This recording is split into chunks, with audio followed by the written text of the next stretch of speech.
The Lord be with you. And with your spirit. A reading from the Holy Gospel according to Luke. Glory to you, O Lord.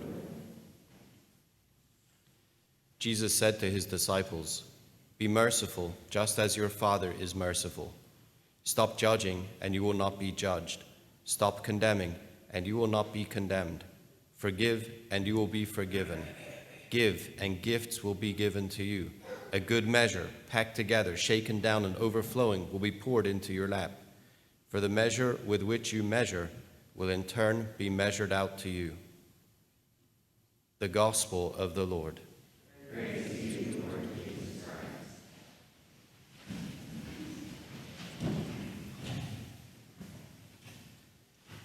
Yeah, there's any number of layers to the gospel passage that we encounter today. I wonder if first we don't have as a bit of a stumbling block some of the language that Jesus uses, right? Here, what will be poured, like this good measure, packed together, shaken down, overflowing, will be poured into your lap, right? I mean, that always made me very uncomfortable. Like, it's like, what is this? Like, it's like the dry bread mix or something, and it's all together. And then it's like thrown into my lap. It's like, that's just messy. I don't really want much to do with that. And I'm not much of a baker myself either. But I think that it's more that, right? It's the kind of I forget what the turn of phrase is, but it's just basically it's given to you. The idea is that this overflowing gift just finds its way to you, right? It's there it is. It's right in your lap. It's like it's been given to you. It's already right. So the sheer generosity of the gift of God is what's at stake here. Yeah, that's the first thing. And I think this other part about the measure also is a bit of a challenge for us. The measure with which you measure will in return be measured out to you. Yeah, it doesn't. I don't know that it makes sense the way that it's given to us here in English, but it's more like the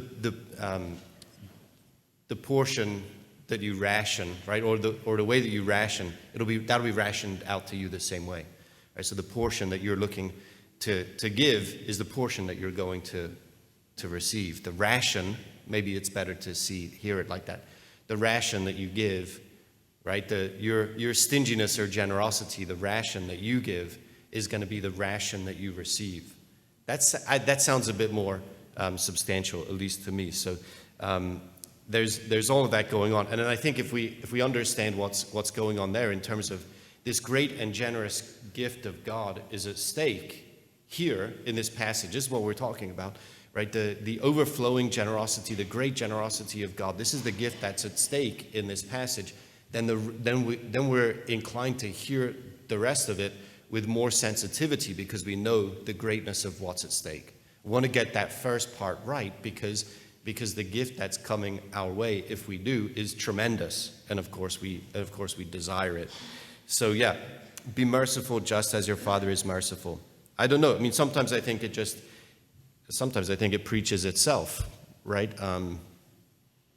But I get paid to do this, so I have to be up here for a while. No, it's I don't know. It's what do you say? I mean, I think that we could meditate on that every day, right? We could spend time on that every day. And I think we should in some measure. And in fact, that's kind of like what we do every time we come to this altar. Because this same kind of rationing rule applies. Will you give God your whole heart and your whole life? And you think, I think we would say, we want to give God our whole heart and our whole life.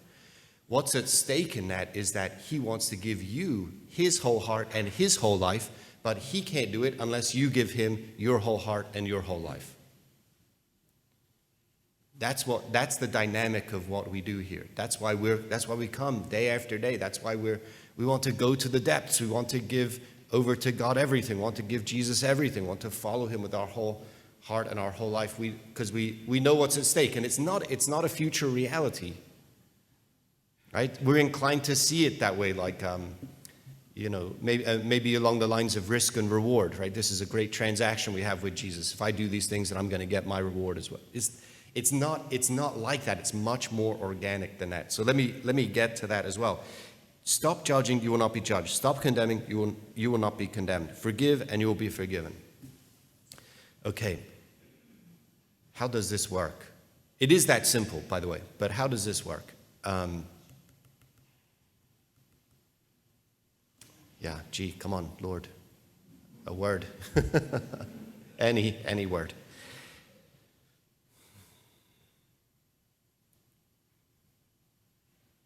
Yeah.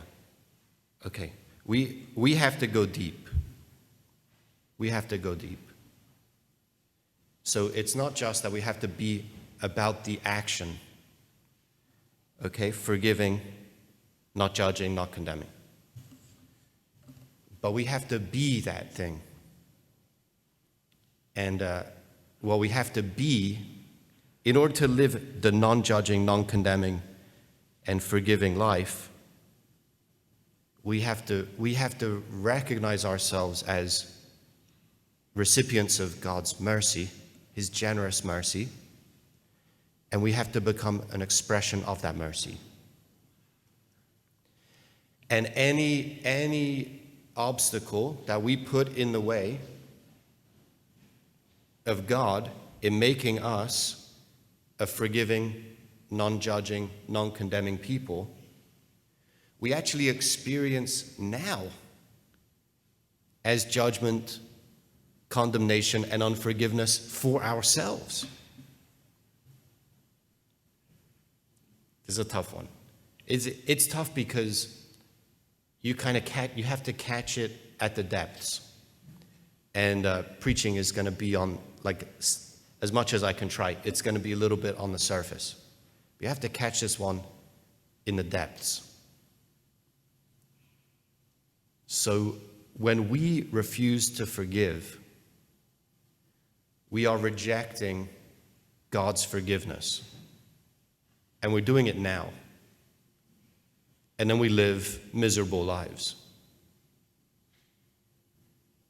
We live because we're living unforgiving lives, and we can't quite tap the forgiveness of God because we refuse to cooperate with that gift in the depths. We won't let it do what God wants to have it do. Well, then we don't have it for ourselves. Yeah, the same judging and condemning. I don't, we often do some nuance, we're humans, we're judging people. So, just judge actions and don't judge persons, whatever. Guys, don't judge.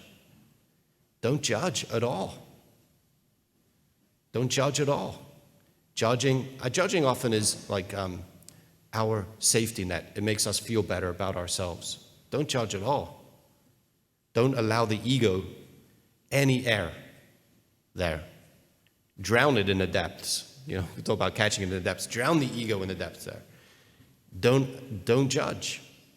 And you will love the freedom that comes from living the reckless generosity of God. Don't condemn.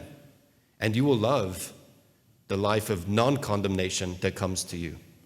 The great life of freedom that comes to you from the radical generosity of God. I don't know. That's it. You can work on it yourselves, but that's it. Don't allow Jesus to speak these words to your heart. Do not judge. Do not condemn. Forgive. Forgive.